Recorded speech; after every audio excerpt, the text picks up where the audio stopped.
আসসালামু আলাইকুম। আমরা যদি আমাদের নেতাদের মধ্যে ইসলামের সোনালী যুগের সেই গুণগুলো খুঁজে পেতাম, তাহলে সমাজ বদলে যেত। দেখুন হযরত উমর রাদিয়াল্লাহু তাআলা আনহুকে নিয়ে, যিনি রাতের অন্ধকারে মানুষের কষ্ট দেখতে বের হতেন। দেখুন হযরত আবু বকর রাদিয়াল্লাহু তাআলা আনহুকে, যিনি রাষ্ট্রপ্রধান হয়েও সাধারণ মানুষের মতো জীবন কাটাতেন।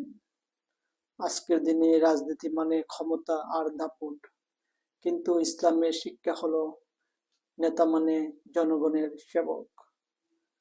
তাই জনসচেতনতা গড়ুন এবং মানুষকে সমর্থন করুন, যার মধ্যে আল্লাহর ভয় আছে এবং যার কাছে জনগণের আমানত নিরাপদ থাকবে।